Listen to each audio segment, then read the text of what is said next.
Olá, que a graça e a paz de nosso Senhor e Salvador Jesus Cristo seja com você. Aqui estamos para mais uma aula da EBD. É a aula de número 10, lição de número 10.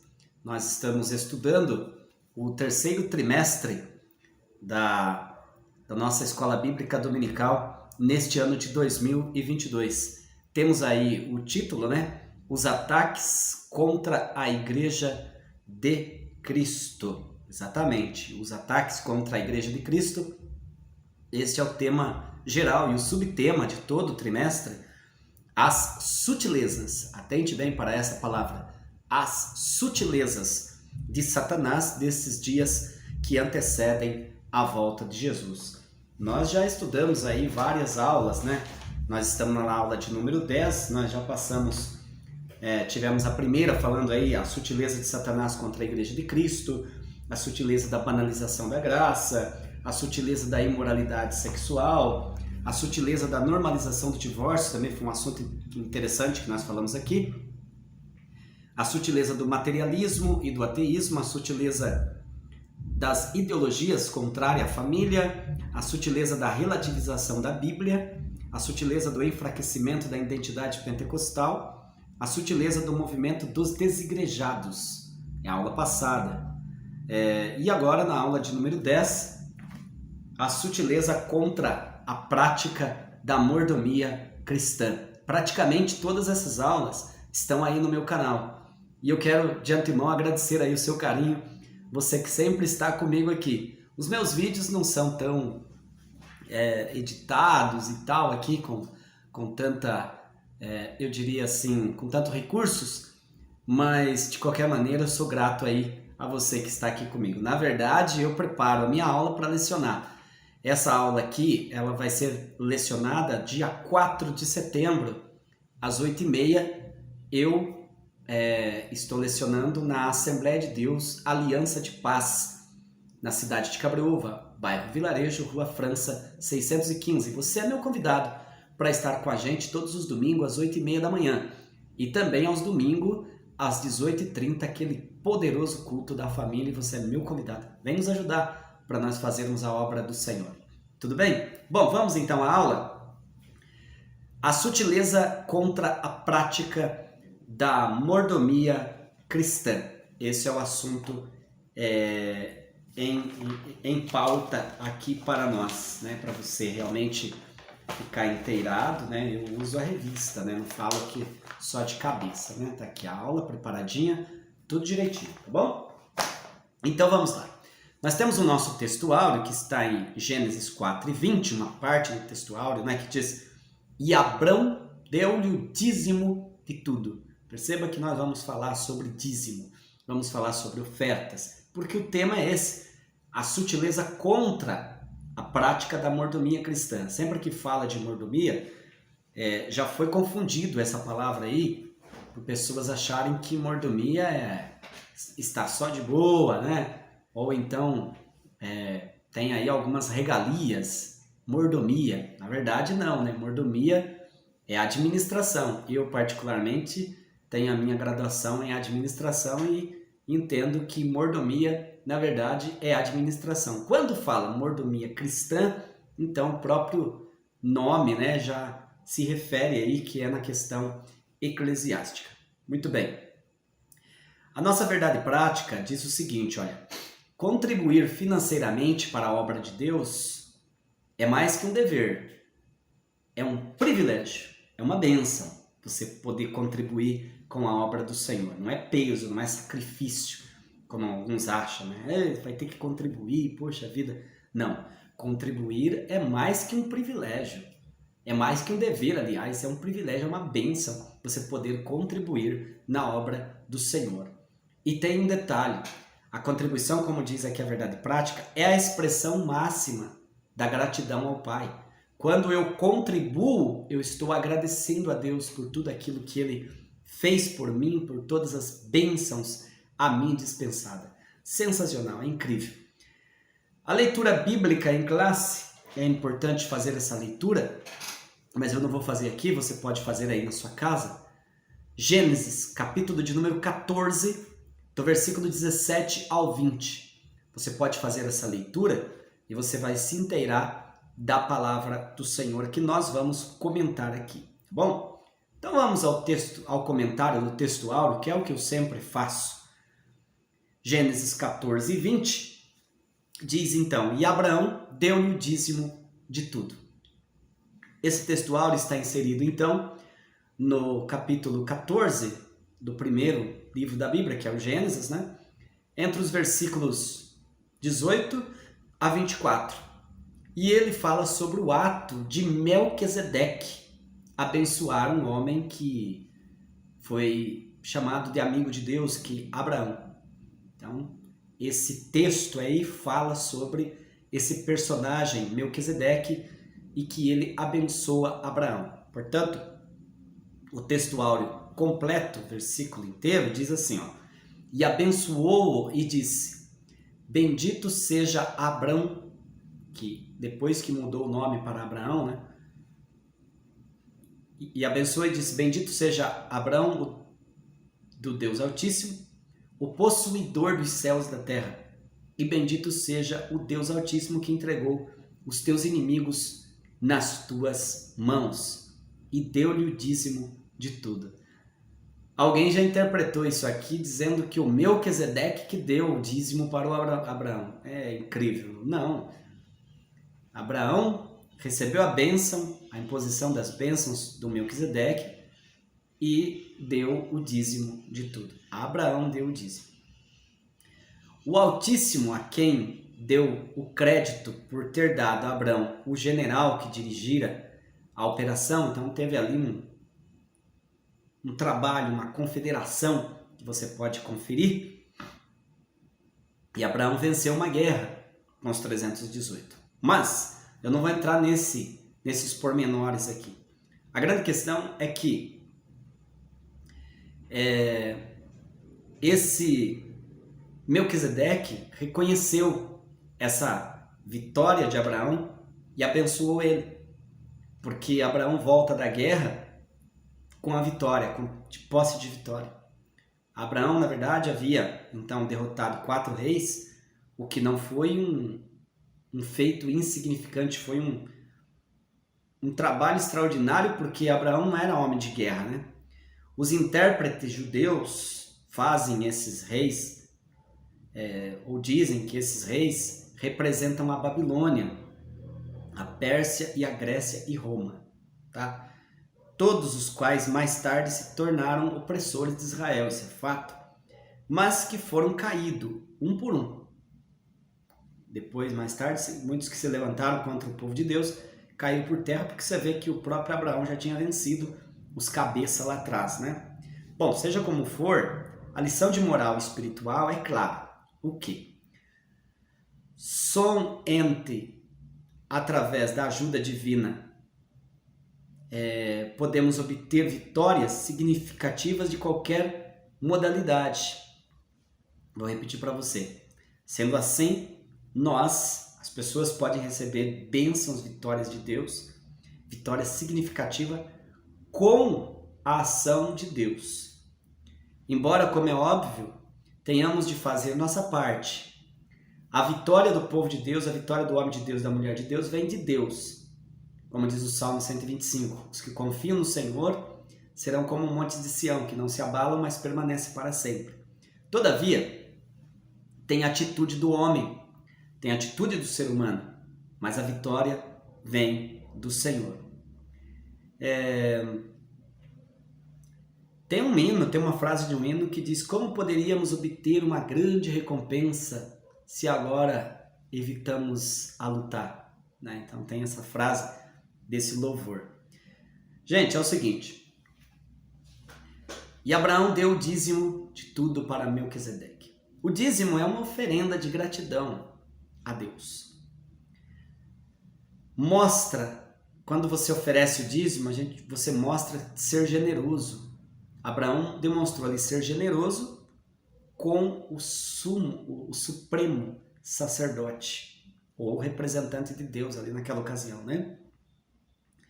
Lá em Hebreus 7, do 4 ao 11, usa esse e outros elementos em seu argumento em prol da superioridade do sacerdócio de Cristo. O Melquisedeque ali é um tipo de Cristo, porque lá em Hebreus, você lendo o capítulo 7, você vai ver a passagem dizendo que Jesus, ele é da linhagem de Melquisedeque, segunda ordem de Melquisedeque.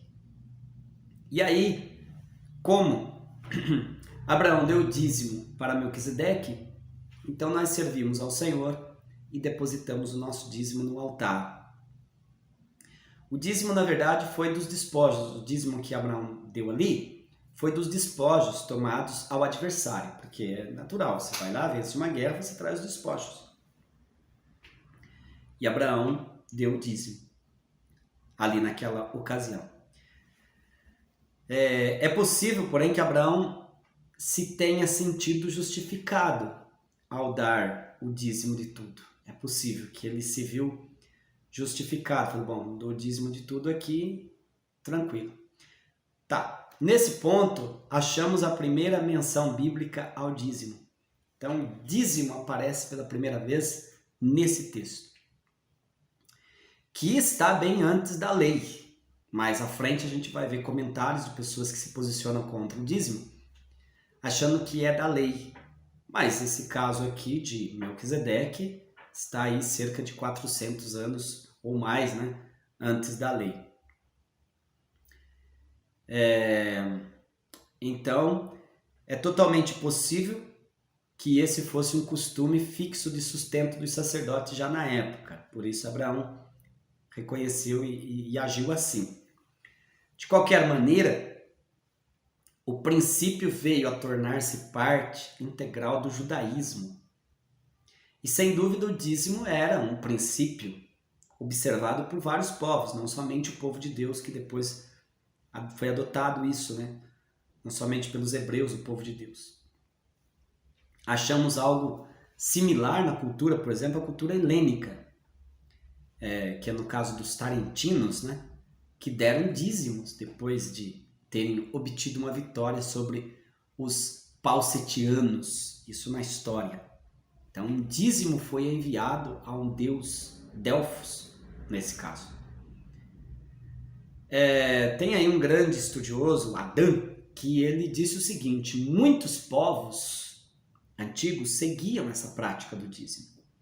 Embora não tivesse citado nenhuma fonte informativa, o Velho Testamento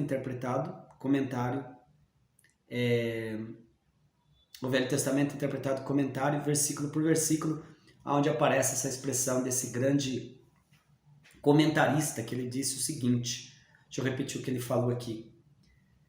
Muitos povos antigos seguiam a prática do dízimo. Então é o seguinte, olha, parece que a prática do dízimo é uma prática existente desde o início da humanidade. É o que dá para se entender. E trata-se de algo muito bonito do ser humano. Imagine você devolver, dizimar, né? Como um ato de gratidão. O dízimo é uma expressão, como diz a verdade prática, é a expressão máxima de gratidão. No caso, nós fazemos para Deus, na presença de Deus, ser agradecido por tudo aquilo que Ele fez por nós. Maravilha? Então, é uma bênção ser dizimista. Ser ofertante, ser dizimista da casa de Deus é uma bênção. Vamos à introdução do assunto? Lembrando para você que nós estamos falando então sobre a sutileza contra a prática da mordomia cristã. Feito esse comentário aí sobre o textuário, a introdução diz o seguinte: nesta lição nós vamos abordar a doutrina bíblica da mordomia cristã. Então a mordomia cristã, ela é uma doutrina que deve ser estudada. Existem equívocos, incompreensões, distorções em torno dessa doutrina. Já foi mal interpretada essa questão da mordomia cristã. E isso tem feito com que ela tenha sido maliciosamente rejeitada e combatida por parte de muitos. Então muitas pessoas não querem conversa com o assunto da mordomia cristã. Mas aqui nessa aula nós vamos observar essa doutrina E vamos analisar que administrar bem o que Deus nos deu, na realidade, não é e não os privilégios vividos indevidamente por alguém. Na verdade, a mordomia, né, repetindo aí, a mordomia é administrar com coerência, com verdade, com bom senso, com responsabilidade aquilo que Deus nos deu e não desfrutar de privilégios indevidamente, tá? Bom, visando corrigir alguns erros, alguns ensinos equivocados sobre esse assunto, é o que nós vamos ver nessa lição. Que sutilmente se infiltraram no meio evangélico, né? Muitos assuntos aí contrário a isso. Então nós vamos fazer aqui uma exposição daquilo que as Escrituras ensinam sobre a mordomia cristã. Vamos aprender, ter aqui uma pincelada sobre o que a palavra de Deus fala com relação à mordomia cristã. Entretanto, nós vamos mencionar aqui também, no decorrer da lição, que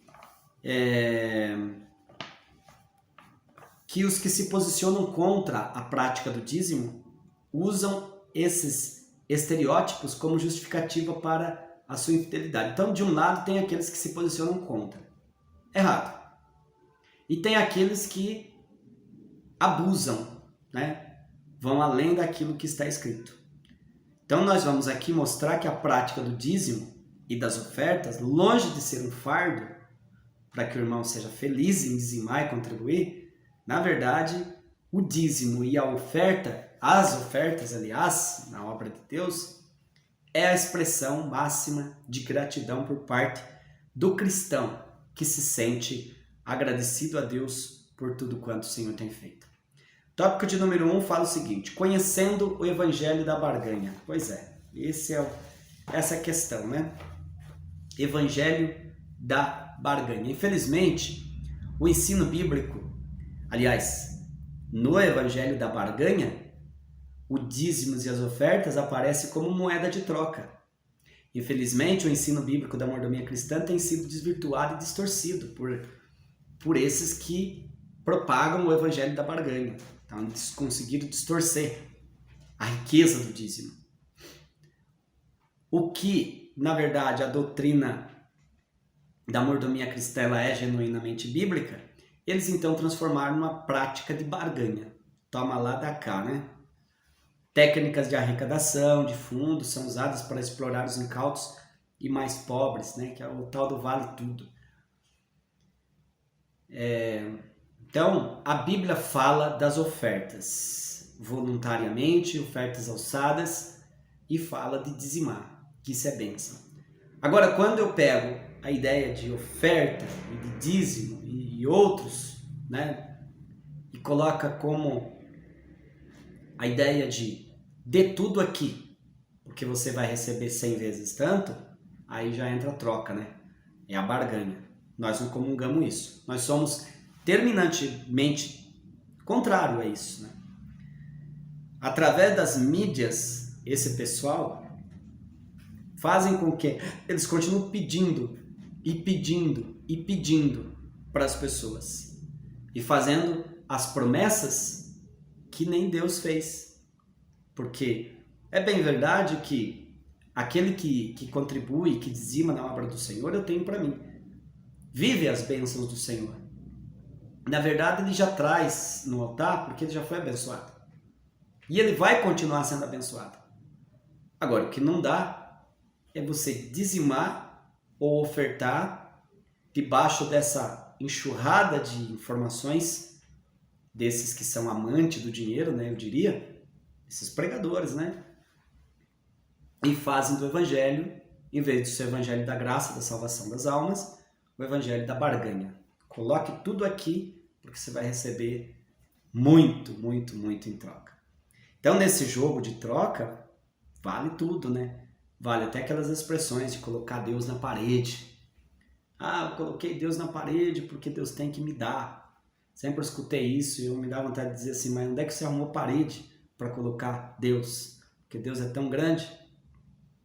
E eles alegam que se Deus, por exemplo, não der a bênção, que ele tanto busca, porque ele é dizimista, porque ele é ofertante e tudo, então esse Deus não é fiel. É a velha prática aí da técnica É a velha técnica da famigerada teologia da prosperidade. É a tal da teologia da prosperidade. Ainda falando do evangelho da barganha, o ponto 2 fala que dízimos e ofertas como prática legalista, que é aquela ideia, dê para ir para o céu. Se você não pagar o dízimo, se você não ofertar, você não vai herdar a salvação.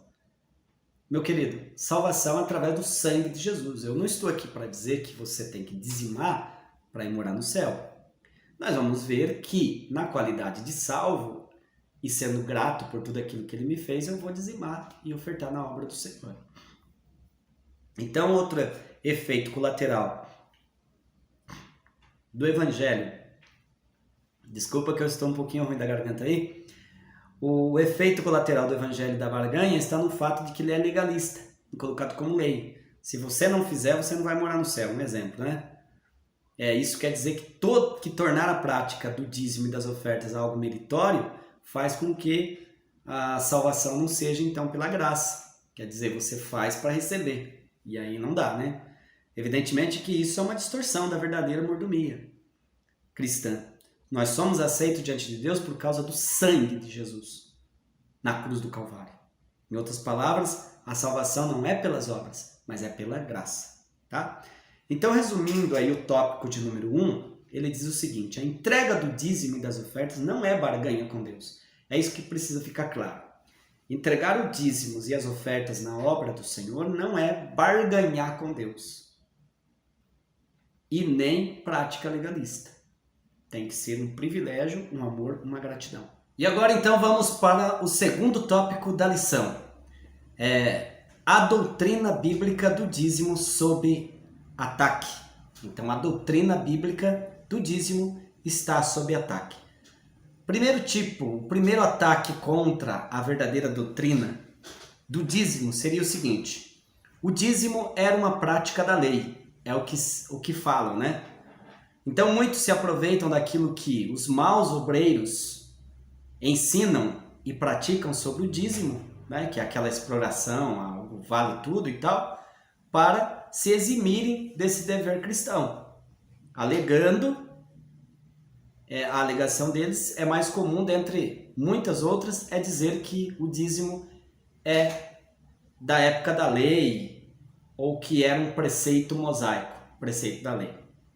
Bom, nesse caso, por viver na nova aliança, diz os que são contrários o dízimo. Diz então que pelo fato de nós estarmos na nova aliança ou no Novo Testamento, estamos desobrigados de praticar o dízimo, de praticar essa prática, né? Exercer. Bom, mas como nós vimos na leitura bíblica em classe, a prática do dízimo é antes da lei de Moisés. 400 anos antes da lei. Abraão deu o dízimo de tudo, que tinha centenas de anos antes da lei. Portanto, essa desculpa aí de que não devolve o dízimo porque essa é uma prática limitada à lei de Moisés, isso aí não se sustenta. Não é verdade. Na realidade, há uma justificativa muito mais plausível para quem se exime ou nega de praticar, de devolver o dízimo. Qual que seria? Amor ao dinheiro. É apegado ao dinheiro. E aí ele não quer dizimar, né? Lá em 1 Timóteo 6:10 diz assim, ó: porque o amor do dinheiro é a raiz de toda espécie de males. E nessa cobiça alguns se desviaram da fé e se transpassaram a si mesmo com muitas dores. Então quem alega que o dízimo é só do tempo da lei, na verdade é amante do dinheiro. Tá? Em outras palavras, são pessoas que na verdade são presas pela avareza. A avareza é amar ao dinheiro.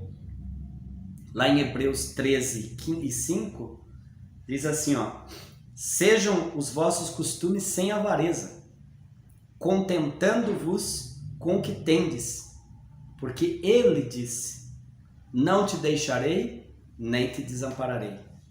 Então, esse é um ataque contra o dízimo. Ah, não vamos dizimar porque é só da lei. Não é verdade. Outro tipo de ataque é dizer que o dízimo é uma contribuição imposta. Então, existem aqueles que dizem que não devolve seus dízimos porque considera essa prática uma imposição, e que diz que não é uma contribuição voluntária. Bom, de acordo com esse pessoal, ou com quem pensa assim, não haveria nada no Novo Testamento que respaldaria a entrega do dízimo, dizendo eles. Não tem nada que justifica dizimar no Novo Testamento. Será? Vamos ver. Eles entendem que um fiel deve ofertar quando quiser. Olha que poderoso, né? Onde quiser, quando achar conveniente. Essa é a ideia. Inicialmente parece até piedosa, né, essa atitude. Contudo, não existe nem mesmo um único princípio revelado nas Escrituras, não existe uma prova bíblica que prove isso. Principalmente dessa forma, né? Que eu devo ofertar e tal, quando eu quiser, a hora que eu quiser, no lugar que eu quiser. Bom, vamos ver o que Paulo falou. Paulo escreveu aos Coríntios e ele disse lá em 1 Coríntios 9:13: vocês não sabem que os que prestam serviços sagrados se alimentam do próprio templo? E que os que servem o altar participam do que é oferecido ao altar? Se dizimar e ofertar não fosse para nós do Novo Testamento, por que Paulo falou aqui? E tem mais um detalhe. Paulo aqui recorreu à lei mosaica. Paulo está falando inclusive do sacerdócio levítico. Agora, se o sacerdócio levítico, se a questão da lei não serve para o Novo Testamento, então por que Paulo falou? Será que Paulo estava errado? Eis aí a pergunta, né? Mas eu quero já de antemão aqui dizer, olha, já pensou se a obra de Deus fosse feita assim, né? Por partes de esperar quando o irmão quiser contribuir, quando achar por bem. Porque tem algumas pessoas na obra de Deus que vivem do Evangelho. Particularmente, não é o meu caso. Eu não recebo salário da igreja, até hoje, nada. Muito pelo contrário, eu contribuo. Mas eu sei que tem irmãos que vivem da obra de Deus. Agora se imagine, chega no dia do salário dele, no final do mês, ele precisa comer, a família dele, e aí? Eu vou dizimar ou ofertar quanto eu achar por bem? E o aluguel e as despesas? Também vai ser paga quando der certo? Então não tem lógica. O homem de Deus, a mulher de Deus, o crente fiel deve sim dizimar, ofertar, contribuir na obra de Deus de acordo com o que diz a Bíblia, nada além disso. Não é sacrifício. Então, resumindo aí o tópico de número 2, o dízimo está sob ataque. O ataque contra a doutrina bíblica do dízimo muitas vezes esconde o quê? Um pecado. Na realidade, quem ataca, ou assim, quem não quer dizimar, que começa a inventar essas como que eu diria, inventar coisa, né? Como diz o Alberto. Aí é o seguinte, eles, na verdade, são amantes do dinheiro, são avarentos. Simples assim. Tópico de número 3, que já é o último da lição. A doutrina bíblica da mordomia cristã. Aqui está uma riqueza. Deus, o Criador e provedor. Deus é o Criador de tudo e o provedor de tudo. O primeiro princípio básico da doutrina da mordomia bíblica está no fato de que Deus é o Criador e provedor de tudo. Está lá no Salmo 24:1, né? Do Senhor é a terra e a sua plenitude, o mundo e aqueles que nele habitam. Também, em Atos, capítulo 17, versículo 24, tudo que existe no mundo, atente bem, tudo que existe no mundo, incluindo todas as suas riquezas, foram criadas por Deus. Tudo de bom que existe provém dele. É Deus, portanto, a fonte de qualquer riqueza. que porventura o homem venha a possuir. Você vê uma pessoa rica, próspera, é de Deus, foi Deus que deu, é Deus que é dono de tudo. Agora, ele precisa reconhecer isso, né? Esse princípio é claramente ensinado por Moisés. Eu gosto demais de um versículo que está em Deuteronômio, versículo 18, capítulo 8, versículo 18. Lá diz assim, ó: lembre-se do Senhor seu Deus, porque é Ele quem vos dá força para conseguir riqueza. Não é pecado querer ser rico, até porque é Deus que dá essa força. Se você estiver no caminho da riqueza, saiba que essa é a vontade de Deus, desejo de Deus. Porém, desde que entenda que é Ele, vem dele, é para Ele e, portanto, devemos agradecer a Ele, e o que vem nas nossas mãos devemos ser administrador. Simplesmente isso, porque o dia que partir dessa vida para outra não vai levar nada. É óbvio, né?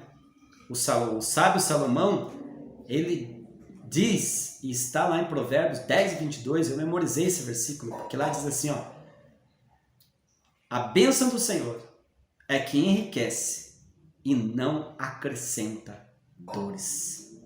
Maravilha? É isso aí.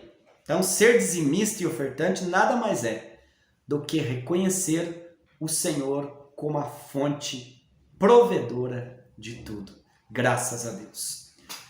Tópico de número 3 ainda, e o ponto 2, diz assim: o homem como dispenseiro e administrador das coisas de Deus. Nós somos simplesmente administradores. Outro princípio igualmente importante no que concerne a mordomia cristã está no fato do homem ser dispenseiro das coisas que Deus criou. Claro que não pode esbanjar, né? Deus te dá saúde, Deus te dá tempo para você trabalhar, Deus te dá também as suas finanças, coloca as finanças para você. Agora, é inteligente não desperdiçar, porque é dele. Você, na verdade, é administrador daquilo que é do Senhor. Esse fato já aparece no início da criação, quando Deus criou um jardim e pôs o homem para cuidar dele. Deixa eu ver se eu anotei esse versículo aqui. Sim. Deixa eu ver aqui. Está em Gênesis capítulo 2, verso 15. E tomou o Senhor Deus o homem e o pôs no jardim do Éden para o lavrar e guardar. Então Deus criou o jardim, fez o jardim e colocou o homem lá para administrar. Isso é muito bonito, né? Isso é muito interessante. Então, compreender a mordomia bíblica faz-se necessário saber que nós somos o quê? Dispenseiro, nada mais do que administrador daquilo que Deus nos deu. No Novo Testamento, o apóstolo São Paulo, ele trata desse assunto da questão de dispenseiro já no sentido ministerial, mas cabe aqui também, porque é sério também, né? E aí diz lá em 1 Coríntios 4:1 que os homens nos considerem como ministros de Cristo e dispenseiros dos mistérios de Deus. Então nós somos dispenseiros, não somos dono. O carro que você tem, você é administrador dele. A casa que você tem, você é administrador ou administradora dele. Os seus bens, o emprego que você tem, aliás, tudo que você tem, você é administrador, porque é de Deus. Então, quando nós usamos esse princípio para todas as áreas da vida, reconhecemos isso, nós somos felizes. E entendemos que servir a Deus é algo maravilhoso, poderoso. Agora, quando eu acho que tudo é meu, inclusive no momento que eventualmente perde, você fica desesperado. Mas se é de Deus, estou cuidando da melhor maneira possível, tranquilo. Então, seguimos assim. E assim, chegamos, vamos caminhando aqui para o final. Então, Paulo escreveu aos Coríntios, e ele advertiu que os injustos e os avarentos, eles não herdarão o reino dos céus. Está lá, 1 Coríntios, capítulo de número 6, versículo 9. Não sabeis que os injustos não hão de herdar o reino de Deus? E aí ele fala, não erreis, nem os devassos, nem os idólatras, nem os adúlteros, nem os efeminados, nem os sodomitas, nem os ladrões, nem os avarentos, nem os bêbados, nem os maldizentes, nem os roubadores entrarão no reino de Deus. E aí nessa lista toda, é bastante gente que não vai entrar. Bastante característica de pessoas que não vai entrar no reino de Deus. Que aqui, tudo isso aqui dava um estudo, né? Ladrões, adúlteros, efeminados, sodomitas, os devassos, os idólatras. Esse pessoal que pratica isso não vai entrar no reino de Deus. Mas também os avarentos não vão entrar, que são aqueles que são amantes do dinheiro. Tudo deles é o dinheiro, também não vai entrar no reino de Deus. Então a avareza, na verdade, é um pecado gravíssimo. Tem que tomar cuidado, hein? O avarento é excluído, inclusive, do céu. E o apóstolo Paulo torna a lembrar o versículo que ele falou para Timóteo, Timóteo 6:10. Ele disse, olha, o amor ao dinheiro, o amor do dinheiro é a raiz de toda espécie de males, e nessa cobiça alguns se desviaram da fé e se transpassaram a si mesmo com muitas dores. Então é um assunto bastante sério. E o resumo aí do tópico de número 3, né? A doutrina bíblica da mordomia cristã está fundamentada em Deus como provedor. É lindo isso daqui. Deus é o dono de tudo e o provedor de tudo, e eu simplesmente vou administrar. Aleluias! Eu sou um dispenseiro, eu sou um administrador das coisas de Deus. Legal? E chegamos. Pode me dar o cafezinho aqui, Tutinha, sem problema. Tranquilamente. Considerações finais. Vimos nessa lição, então, a doutrina da mordomia no contexto bíblico, tanto no Antigo como no Novo Testamento. Estamos chegando ao final. Vimos que essa doutrina, a doutrina da mordomia, é bíblica e, como tal, deve ser exercida por cada crente fiel.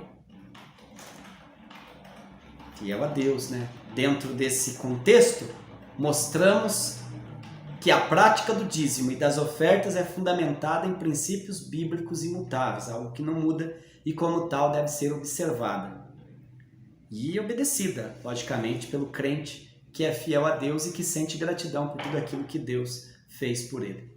Então, meu amado, entregar o dízimo e ofertar na obra de Deus são privilégios dispensados aos que são membros do corpo de Cristo. Quero agradecer o seu carinho, você que ficou comigo até esse presente momento. Muito obrigado. Uma aula simples, eu dou aula aqui conversando com vocês, percebeu? Até com um cafezinho hoje, né? Cafezinho amargo, bom demais, né? Mas quero agradecer o seu carinho de estar com a gente, comigo, até esse presente momento. Te convido a estudar com a gente, presencialmente, Assembleia de Deus, Aliança de Paz, bairro Vilarejo, Cabreúva, São Paulo.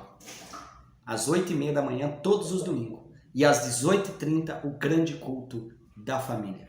Se você ficou até aqui, como diz o Ciro Sanches, eu entendo que você está gostando aí dos meus comentários, então curta e se inscreva no meu canal e assim você me ajuda a fazer a obra do Senhor.